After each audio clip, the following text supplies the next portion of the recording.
Hello and welcome to the Sound Lab podcast interviews unedited. On today's show, we have interviews from Will Parker, Banks Arcade, Greywind Arcane Roots, and we throw back in time to 2021 to chat to Neville Staple. So without further ado, let's kick off with our first interview from Will Parker. He's got a new EP out this week and we had a chat with him all about it. So Will Parker, how are you? Good, man. Yeah, good. Thank you. Thanks for having me. Pleasure is all mine. Now, we've been playing a single of yours called Be Back Tomorrow. Tell us a bit about the single, first of all. Yeah, so it was one I wrote probably about a year ago with a guy called Jules Oliver. Wrote it down here in London. It was one of the first songs we sort of wrote, just the two of us. And it was one where we sort of started writing it, sort of had this like chorus, and I knew I wanted it to be.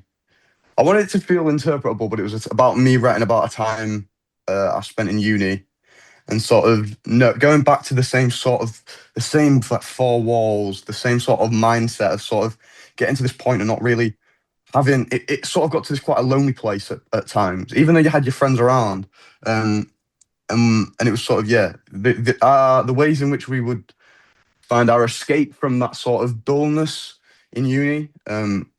Almost knowing that was wrong, or knowing it wasn't helping, but still going back to it. But also then the way in which that can feel, like how that feeling can almost, you can have that feeling in a relationship at times as well, where you almost know that you're sort of at a point where you know you're not right for each other, and yet you still can't help but almost fall back into that familiarity, and that comfort more than actually helping yourself. But yeah, it's sort of it's how that song sort of came about. Fair enough. And that's coming off your debut EP, Same Old Paradise, which is out August 14th. What can we expect to hear on the EP? I mean, I'm excited. I'm buzzing. I can't wait for it to be out. First EP. But yes, we've got 6 tracks on it. Obviously, the first three are out now. Mind State, Nobody Can Know, and Be Back Tomorrow. And then there's 3 more tracks on it, which are called Wool, Some Kind of Love, and then Little Man, which I'm excited for people to hear, because again, I feel like they still feel so much like me, but also still feel that each song on this EP just feels like a different side of me slightly, or I can show different influences of mine as well, that I think you can almost hear through each song individually as well. So I'm excited to sort of see how the songs are received and stuff like that. But yeah, so like Wool and Some Kind of Love are sort of are written about a similar sort of concept, I guess. But one was sort of seeing someone really close to me, or Some Kind of Love is seeing someone sort of waking. I was trying to explain it sometimes because of them both being sort of a very similar topic, I guess, but a different perspective of that topic. So sort of knowing that you're in a relationship that's not right for you, with these two, but more me seeing people quite close to me in that relationship, and that sort of waking up to that, and finally being able to see what them people around you have been telling you, and that was sort of what Wool was about, and Some Kind of Love as well, was sort of that someone really close to me, and that sort of thing of how that frustration of how can you not see it if everyone else can see it, how can you not, which I'm excited for people to hear them, because I think they're quite emotional, or quite personal as well. So yeah, hopefully they connect with people. And then Little Man is a song I wrote for my little brother, which he struggles with anxiety and like health anxiety, and was really worried a lot about just getting ill and just everything potentially harming him or affecting him. And for him at a young age as well, I thought maybe reaching him with a song, or writing something that sort of could communicate that it's all right to feel like that. So yeah, and that's sort of where that song came from. But yeah, so yeah, excited for people to hear them. Excited. Yeah, I can well imagine. And the sound that you've made with this EP, is it the sound you wanted, or is it kind of just how it turned out as you were writing and recording it? Yeah, I don't think I've overthought it too much. I think I'm still like I'm still developing, and I'm still trying to figure out. I think I'm always trying to progress, and each song feels like it has its own identity, I guess. And but I've got such a range of influence that I guess I don't want to be stuck in a box at any point either. So I feel like, especially with this first EP, I feel like I'm just having fun with it as well, where it's sort of like this song feels like this song feels like it should be. I'm not trying to almost force it into a world it shouldn't be. Almost when writing the song, sort of following that direction that we feel it should go in, with that initial sort of that initial idea, that initial in the initial writing process anyway. But yeah, I mean, for me, I think this first EP, and hopefully, well, when it comes to second EP and stuff like that, like I'm wanting to keep it fairly strict and keeping it, but for me the progression is to have the full band, and I'm writing songs for the full band, and that's sort of the direction I can't wait to get to, especially for the live. As I love it. That's sort of what got me into doing more music and got my love for it, was probably the live side of it. So I can't wait for that as well. Yeah, no, for sure. And going forward, do you think this is the sound that you're wanting to take forward into the future, or do you think there's still things that you want to try to see if they work for you? Yeah, I mean, for me, like, I think when, like, at the moment we've been playing gigs, just stripped back acoustic set. So for now, like, it's been great playing the songs that we've got and having that sort of intimacy. But at the same time, for me, knowing that when I've got a band behind me, I'm gonna want that energy and that sort of just really just enjoying it as well, and just having that sort of having the dynamics through a set, I guess, and having them, like, having the songs that are a bit not just a ballad, or maybe your mid-tempo songs that are sort of more about the lyric or what the story's saying, but then also having them ones that are just about the energy, and just knowing a crowd can enjoy them, and having your arms around your mates and having fun. Like, that's what it's about. Like, yeah, going to gigs with my mates at like 15, 16, and like proper getting into that scene. I remember being at a ratings gig, and it's that feeling when you're with your mates. Like, I want that as well. Like, you, and I think, yeah, I wanna be able to touch on all my influences, which does span from the quite grungy or the indie bands, or but then also the emotion of more of a poppy, or uh yeah, all sorts, all sorts. No, fair enough. And I'd like to talk a bit about the writing process as well. So for you, how do tracks normally Yeah. start off? How to try? I mean, it completely varies. A lot on this first EP, a lot of them have been about home, so it's sort of been personal stories, or like, and I find for me, I'll either have like something I want to talk about, or a chorus or a verse, or a line for a chorus or a verse, where I'm like that's it, sort of starts that sort of spiral of that's what this song is about, and you sort of, and then we sort of, I know I wrote most of this first EP with Jules, and so the two of us, we work so well together, and I feel like that able to be open and have open conversation with each other really just helps almost both of you sort of on the same page of what I'm trying to say, I guess, which really helps.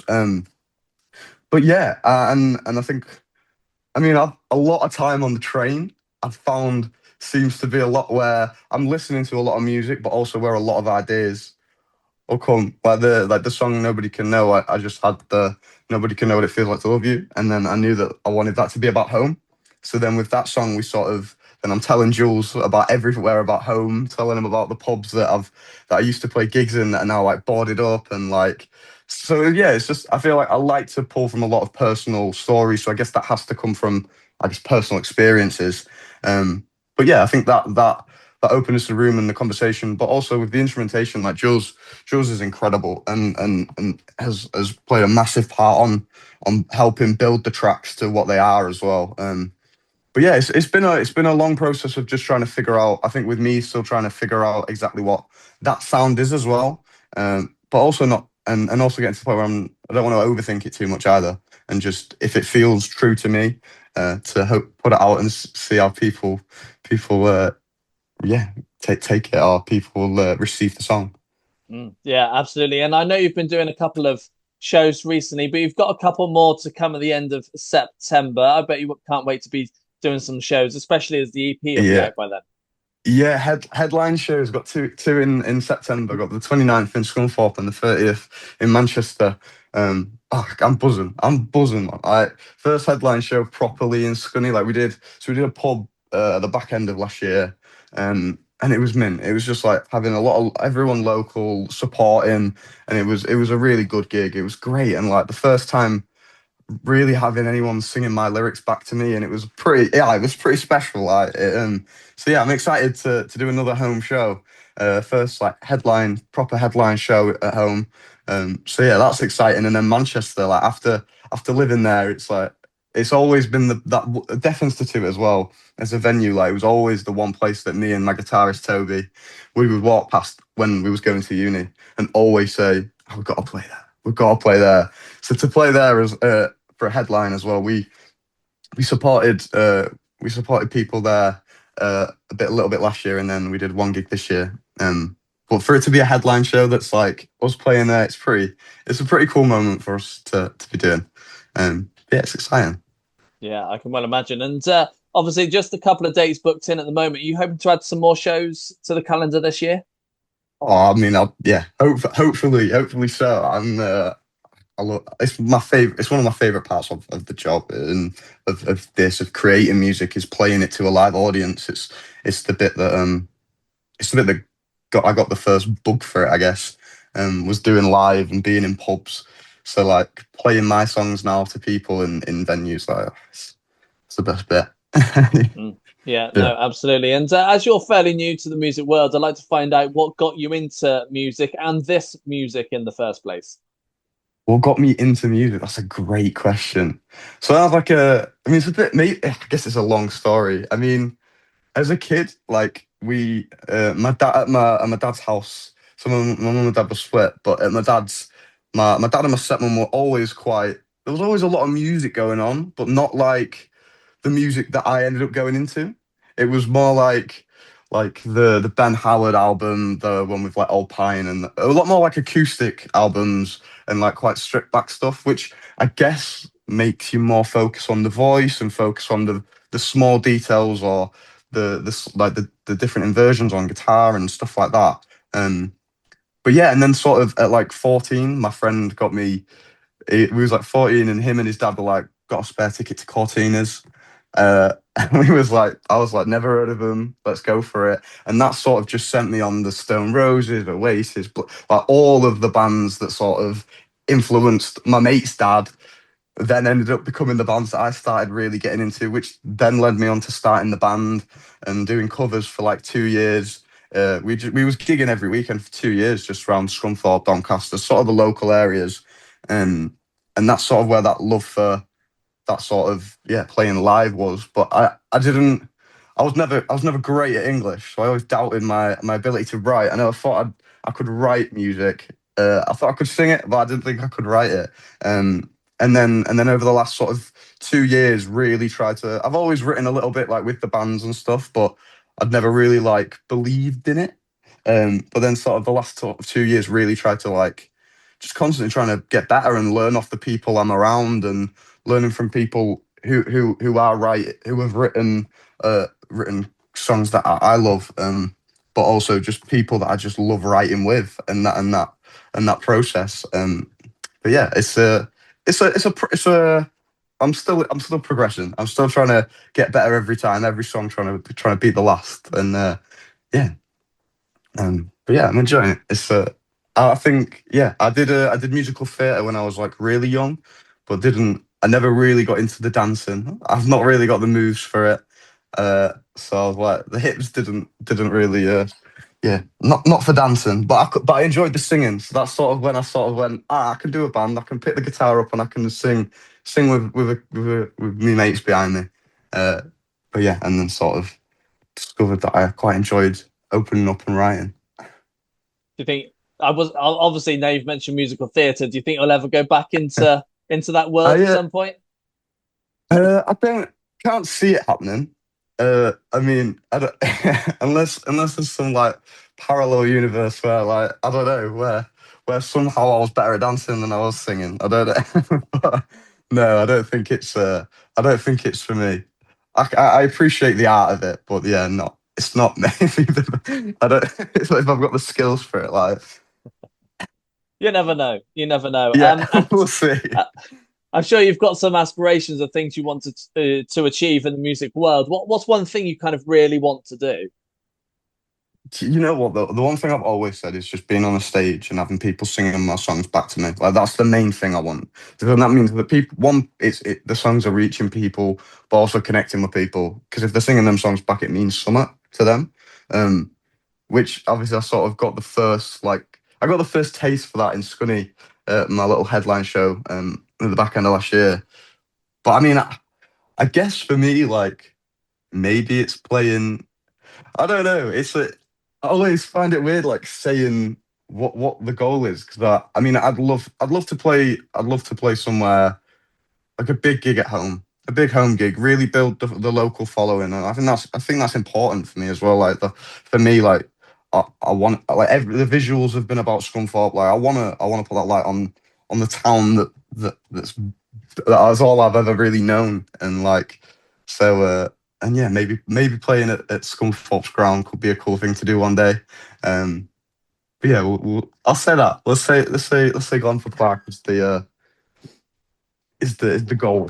And I hope you enjoyed the interview there with Will Parker to talk about his new EP and more. Now, we are all over social media, so come and find us at The Sound Lab, yes, on all the socials. You can also check out the website, thesoundlabuk.co.uk. So while you go and find us on all the socials and give us some follows, of course, we've got our next interview from Banks Arcade. Had a catch up with them at 2000 Trees Festival a few weeks ago. This is what they had to say. So, Banks Arcade, how are you? Fantastic. Exquisite. Very well. Good. You're here at 2000 Trees. How's your day been so far? Quite hot and fun. Yeah, we pretty much just got here and then came straight to doing interviews. So we haven't got to explore that much, but we've heard a lot of good things about the festival, so we're excited. Good. Are you hoping to catch any bands while you're here? Yeah, I think Funeral for a Friend will be pretty good to see, and our mate Lucas from Holding Absence is singing for them, so that should be cool. And then also our new friends in Tropic Gold that we just toured with are playing today, so I think both of those will be fun. I think it'd be quite difficult to catch a whole band because there's multiple people. To get them all in the net would be very difficult. That's my thoughts. You can still try. And I will. I will. Funeral for a Friend, watch out. Would you use a net though? I would use, quite a large net. And, a lot of, I'm from New Zealand, so like sheep herding sort of situation. You're like, get in there! And obviously I've got my dogs with me on tour, so I'll get them out, get them all in line and just scoop them up. And so that's really as far as I would take it. Did you bring the net with you, or are you going to have to make one? It's foldable. It's surprising how small it folds down to with how large it goes. Because it is big enough for, I'd say, 6 to 10 people, depending on the size of each individual. Very specific, and I like it. I love it. And as we've now derailed, I'll get us back on track by mentioning your new single, Rockstar, which we've been playing. Tell us a bit about the single. Yeah, well, it's off of our new album, which comes out in September, and it's like we love all of the tracks on this album. It's been the first time that we've really felt like the songs represent us well, and it obviously draws a lot of influence from hip hop. And I think like this album is probably a bit more serious than some of our other stuff that we've released in the past. I think that was the one song where we were like, we're still just going to do some dumb stuff, and it's a bit of a party track. Nice. Yeah, nice. And as it's coming off a new record of yours, tell us how it's sounding at the moment. The record? Yeah. I think that it's the truest representation of the band and what we've been trying to get for many years. We have a lot of eclectic influences. We've always tried to tie that together in a way that really felt like us. Yeah. And the album came together when we were on tour with Thornhill and Ocean Grove over in America. We were writing while we were on the road, and then we ended up working with Sam Basal, who plays drums for OG, and just did that Thornhill record. And it was kind of we were so inspired by that whole situation and being over there with people that we love hanging out with and we love their music. And I think it just felt really natural for us, and the music sounded like that at the end. Like it just sounds like an amalgamation of all the things that we love. Good, yeah, nice. And the sound that you made with it, was it the intention to make that sound, or is it kind of how it turned out as you were writing it? Definitely not the intention. I mean, the intention was always just to make stuff that we're proud of and that we feel like it represents us. And so in that case, yes, but I didn't think that we set out with an intention to get a specific sound. Nice, and I'd like to talk about the writing process as well. So for you guys, how do tracks normally start off? It's usually Josh. I mean, he's obviously the primary songwriter and lyricist and singer and all that. But this album is probably more different. There were more songs than usual where I created some kind of like sounds, a little loop or whatever that got him started writing a song. So that's the biggest difference with this album in terms of the writing process. And then we sort of go back and forth until we're happy with where it's at. And then, getting Sammy from OG to jump in and tie it all up, make it actually sound good is really the story of this album. Nice. Do you think you'll continue writing in that way going forward, or do you think you'll be trying other things? Absolutely. And I think we're going to explore just how far we can take that. It's been quite natural though as well, just sort of, it's just what we do. Well, and I think that the other thing is that we've always been committed to writing good songs, and why me and James work so well together is there's really no ego about like who's writing or what parts are getting done. Like if he just wrote a whole album tomorrow and it worked and all the top lines and stuff were there, we would just release it, and vice versa. There's no like, we're not like, oh, this is our process now. We just do it, and then if we're hearing stuff that we like out the other end, then that's what we go with. And is it still quite collaborative with the way you're writing, or do you kind of all stick to your own lanes? It is collaborative, but it's sort of like, I think it's a product of the modern era where most people are self-producing, because it's like all you need is a laptop and then your chosen instrument or whatever, and you can basically do everything. So it's not collaborative in the sense that we always sit there next to each other working on stuff. It's much more like he works on it in his setup and then I work on it, and it goes back and forth like that. Yeah. So it is collaborative, but not in the sense that like we get into a studio and jam for a week and all that sort of thing. Yeah. Very much in our own vacuums writing stuff, for sure. Like I think that on this new album, and this new album was so much more collaborative simply because we were on tour. So we were like, literally, the first track off of the album we wrote in a campsite on my birthday with Ocean Grove. We were there, and I was just in the van like writing the riffs and stuff, and we'd been like we were taking turns driving, and then James would jump on the laptop and I would jump on the laptop. So that just happened. But usually when we try to design it that way, like let's get together and write, it's just like it kind of feels awkward. Yeah. And quickly, lastly, people want to see you doing some shows. What's your show plans for this year?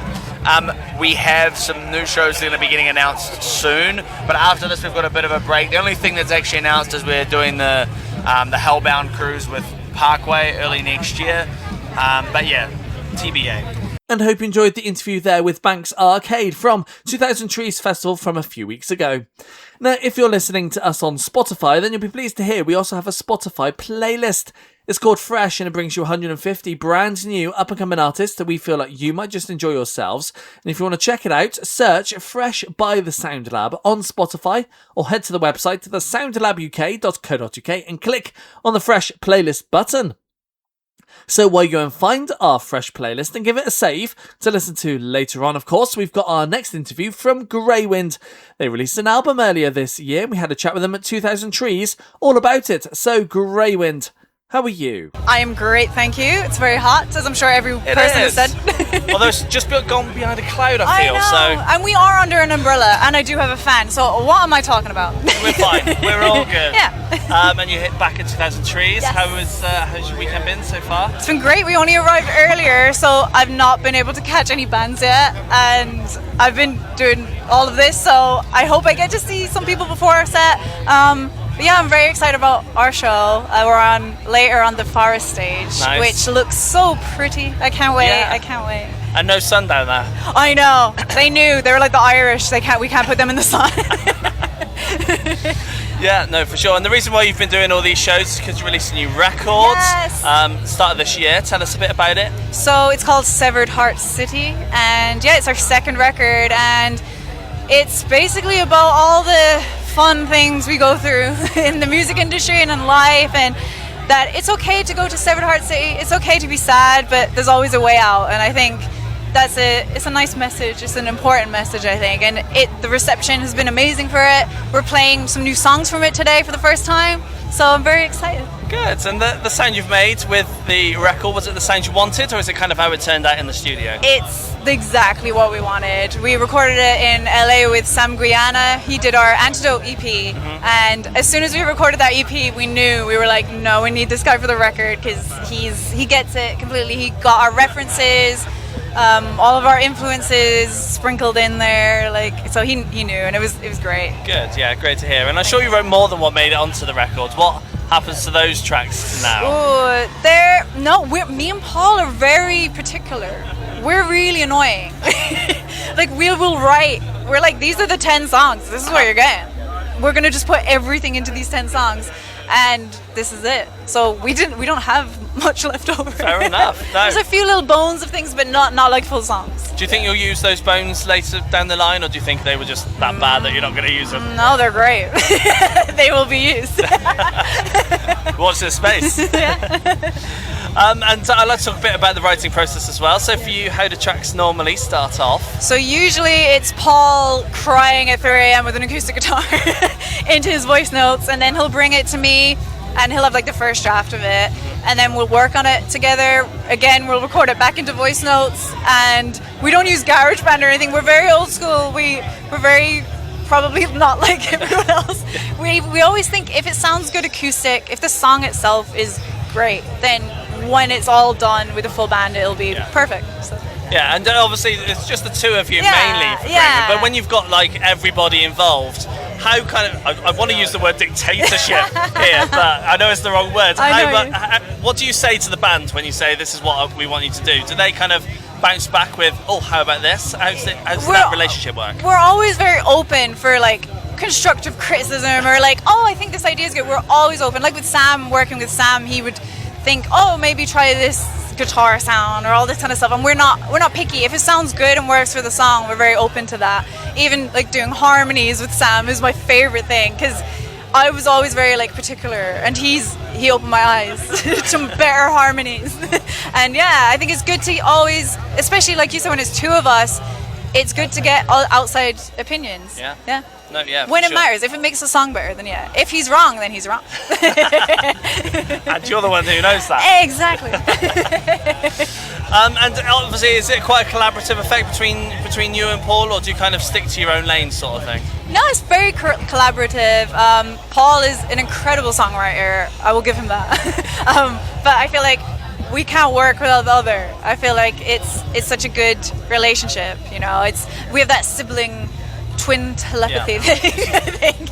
And yeah, it's always fun writing with Paul. And the studio, when we recorded the record, it was so fun. It was just chill. I think because it's the two of us, it's always very easy. It's not like 5 of us packed into a room. It's always a great thing. And obviously you don't have experience of this, but do you personally think that it's easier to work with a sibling, or do you think it's a bit more difficult? I think it's easier. I've enjoyed it so far. We haven't turned into Oasis yet. We might. You don't know. Well, I might purposely do it, and we might get massive. Look how much they sold since broken up. So I think we might just take a little break. Stage a tiff like they did. And today on stage, I might just punch him. Do it. I might. You heard it here first. The punch is, just make sure someone's filming it. Oh, I will. Just tell everyone, get your phones out. Bring your camera. Everyone, phones out. I need you to record this. I'm sure that's not going to happen. No, I won't. Maybe. And once you finish here this weekend, what's the plan next? So we are supporting As It Is in September across the UK and Ireland, and then we're heading over to the US for our debut headline tour. Wow. So that's so exciting. It's a dream come true to do that. And then we're doing some more things near the end of the year that we haven't announced yet, but exciting things. And busy times. Yeah, very busy. I will not be sleeping until Christmas. Which I'm happy about. It's good to be busy. Yeah, and that's your fault for releasing an album. I know. I'm so sorry for releasing a great record. And you've toured and played a fair few places now. Where have you not been yet that you want to get to? I want to go to Boston. We're doing our headline there, and the Irish community over there, the Irish American thing, I think. I'm probably related to everyone there. Blackpool. Okay. Yeah, I've heard it's beautiful. So I can't wait to go there. Yeah, just even on the As It Is tour, we're doing a lot of grassroots venues and stuff like that, and places that bands don't usually go to anymore, which is sad, but I'm glad we'll get to go there. Yeah, no, for sure. And when I ask other bands this question, I normally say like Japan or something like this, but I'm loving your Blackpool answer. I know, and Japan. Yeah. You've said Blackpool now, so I can't your take first it. answer. Oh wait, I love Pokemon. Wait, Japan. And hope you enjoyed the interview there with Greywind from 2000 Trees Festival to talk about their brand new record and more. Now, if you are enjoying all of today's interviews, then you can hear them once again on our Future Hits radio show. It comes in an edited form alongside a load of brand new music and a live session too. And if you want to check that out alongside other shows that we do, including the Sound Lab's Pop Punk Party and It's Christmas, then head to the website, thesoundlabuk.co.uk, click on the International Radio Shows button, and it'll take you to our Mixcloud page, The Sound Lab UK. So while you go and find out all the other shows that we do, we've got our final new interview, and it comes from Arcane Roots. They have been busy releasing brand new music, and we had a chat with them at 2000 Trees to talk all about it. So Arcane Roots, how are you? Very good. Very good, thank you. Good. You are here at 2000 Trees. How has your day been so far? Hot. Very hot. But good. Hot but good, yeah. It's nice and warm, isn't it? Yeah, it's great. You've got the prime spot here, though. It's good. Don't ever give this up. No, I've been here the last 2 days, third day today, and I'm not moving from this exact spot. That's it. So we started there earlier, and there's too much sun on that table, even just one over, so yeah, it's nice to be in the shade. And you hoping to catch any bands while you're here this weekend? I don't think we're going to be able to catch any bands. No. We're all gutted about it, but it's just been like, today's been pretty non-stop. Bjarne's already played a set. Yeah. And then we've got another set in a sec, so shoot off. Yesterday was just focused on the stage and getting ready and showered and in the zone, basically. So we caught, I think, Don Bronco, two of us got that. Funeral for a Friend we heard as we were packing up, so I think that's the extent of our festival going. So we need to come back next year, actually do the festival. I personally really struggle to watch bands before a performance. I like to do it after, because I'm always thinking about the show. And there wasn't an after last night, and then today the after is we have to go home. So it sucks, but... And we were playing another show as well. So But that's professional. That's the way I would do it. That's what I was getting at. Now, you are back after many years, and you've just dropped an EP, but it's not your standard EP. So tell us a bit about what you have just released. I mean, what's an EP these days? It's how is it defined? Yeah, no, I mean, we spent many years coming up with this new single, and then just the nature of the writing back and forth with Bjarne and Andrew in Iceland, they had so many different kind of versions of this track, and then we ended up realizing we had kind of an excess. Yeah, and we essentially overcooked it and decided just to keep because we liked the idea so much that we decided to do something different. Yeah, so we're just like, screw it, let's put 3 different endings on the same song. It was also a brand new mix of the track that's on the EP, which is like it's a really different mix from the one that went out with this single originally. So we got to scratch so many itches by putting that EP out, by putting out all the endings. Divided people hear different things and they want different things, and I like all of them personally. Yeah, I love all of them. I may be biased. For different moods. Yeah. No, for sure. And is this the start now of even more new music to come? Working on it. Not right now, but we will be soon. Yeah. No, there's plenty to come. We just this week, the 2 warm-ups and this show was really occupying all of our kind of mental bandwidth. We just wanted this to be perfect, so we really shifted gears into the live show kind of lane, and now we can bring things back to writing, which is what we were doing before. So yeah, lots to come. Good. Do you know what direction you're wanting to go in? No. And we're leaving that the good one to the gods. But yeah, it's sort of, Wave is an indication of where it is going currently. So it's going to be in that vein, I suppose, which doesn't really answer the question because Wave is sort of all over the place. But that's what we're embracing. That's where we want to be. We're going to keep things interesting and keep evolving. Essentially, that's the current motto, I think. Nice, yeah, sounds good. And I'd like to talk a bit about the writing process as well. So for you guys, how do tracks normally start off? I mean, we can only base it off of Wave, which was, well, I'll let you answer that. That was your It's just, I mean, that track came from the starting sample, which is a string sample. That's the track there. Andrew heard that and he was like, oh, this is great, let's do something with this, and that's kind of how everything happens. I mean, Jack might send a beat, or he might respond to something, and then we'll reassess where we are. Also, because we're working across borders, so we can't really be in a room together. So that kind of automatically makes it a bit like, a Dropbox folder full of ideas, and then we kind of look at it and see what we respond to, and then we go from there. That's the current. it might change. It might change. We want to be in a room, especially doing these concerts, where it's really nice to be actually played together, and we kind of, begin to understand how we respond to each other, and that's actually going to 100% affect the way the new music is going to sound like, I think. So. Sure. Yeah, no, sounds good to me. And there was an 8-year break between the last kind of rendition of Arcane Roots through to now. What caused that break, and what made you come back? I think I can't speak for everyone in terms of leaving, but I think we were pretty worn thin. We toured non-stop. We did the band with everything we had, but we also did it at a time where people wanted to have families. There were so many other things that people wanted to do in their life, and anyone who's been in a band can agree with us that you just can't do both. It's so difficult, especially at that kind of time when we were all in touring.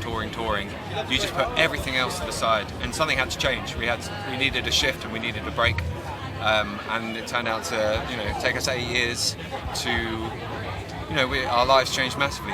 People had kids, and people got married, and people had partners and jobs and things. And to be honest, I think it was we never said like we're done. We just said let's put this on pause until there's a time where it feels right to come back.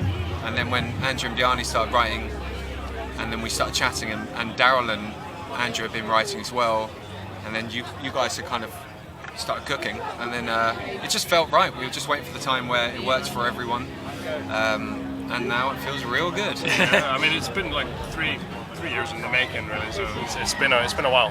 Yeah, and I assume you're going to have a more balanced approach now going forward, because everyone's got families and things as well. I would therefore assume that you're not going to hit it as hard as you once did. Work smarter, not harder. That's the stuff that comes with age, right? Yeah. That's the new way. We just want, it also gives us an opportunity to kind of reset our terms as a band, and that's one thing that we all agree on, and it means a lot to us to make sure that it's we can do the show that we want to do, and we can do the performance or the release that we want to do. No exceptions, no meeting in the middle. Just do exactly as we want. And we don't have to just slog it. Yeah. And I'm sure now that you are back, people will want to see you doing some more shows. What's your plan for this year and the shows you've got booked? Well, we got a show this afternoon, and then we have Arctangent on 20th? 21st. People will know when that is. And then the big show, headline show at the end of the year, which is going to be that's a milestone for us. Yeah. And also pushing it further with an audio-visual element to it as well, so it's gonna be a good one. Yeah. And that's going to be at Autonet on the 11th of November. Sounds good. Everyone show up. Yeah. No, absolutely. And are you hoping to go overseas as well at any point? Yeah, we've got to do it. I mean, we've got a long-standing promise with a lot of people in a lot of other countries. Some of whom have been coming to the warm-up concerts, and it's amazing to see the commitment. Yeah, I mean, there's nothing we want more than to go to all those places. But like I said before, we just have to find the right moment. We will do it, but it just has to be the right moment. But yeah, we are so grateful to people who have been sticking with us through those 8 years, who want us to come back. We definitely want to come back. yeah, we just got to find the right time. And I hope you enjoyed the interview there with Arcane Roots from 2000 Trees Festival from a few weeks ago. And this is the part of the show where we like to throw back in time. And we're doing so back to 2021, where we had a little chat with Neville Staple, who you all remember from the band The Specials. And he was out on tour at the time. So Neville Staple from 2021, how are you? I am good, thanks. How are you? Good, yeah, not too bad. Thanks very much. So the reason I wanted to have this chat is because you've released some new music, really, a new release from The Specials and beyond. What can you tell us about the release? Well, the new release here, it comes from before my past, like The Specials, and so this new stuff is basically what I used to do in The Specials and before The Specials. So it's like a new release, a new writing stuff with my wife. It's just different. It's got a ska feel in it. It's got a little bit of punk feel in it. And I'm really proud of it. Yeah, I'm glad, and I've enjoyed it too. And there's also a couple of kind of remixes of some of The Specials' kind of big hitters in Ghost Town and Monkey Man. What was it like getting a new mix of tracks that a lot of people do know? Well, I quite enjoy that because when we play live, we do a little mashup as well of the two songs, and then some of the Fun Boy 3 songs and some of the Special songs. But I was going to put one more, like the Special Fun Boy 3 in it. I thought, nah, I left it as the Specials. Yeah, good. And obviously, speaking of being on tour and doing live stuff, it's obviously been difficult over the last 18 months and not being able to do it, but you've had a chance to be back out. What was it like being back out and performing live again? Oh, I could not wait. Even now, I don't want to stop. I've been honest with you. We've got one more before Christmas. I'm saying, shall we add more? Because 2 years off not doing anything. And when your life is your music and just touring and playing in front of people who appreciate the music, it was brilliant to come back. Yeah, then you've got a tour booked in for next year, a load of dates. So is there any dates that you can't wait to go and play next year? Yep, there's quite a few. I just want to keep out there. I just want to keep touring. We've got a lot of shows coming up because we're pushing the album, and it's Ghost Town, 40 years of Ghost Town. We'll be working on that, to be honest with you. That's what it's going to be called. Good. And you stepped away from The Specials a few years ago now, mainly due to ill health. How are you now, firstly? I am fine. Thank you. I guess it's age, I guess, isn't it? You know, when you're jumping off speakers and stuff like that.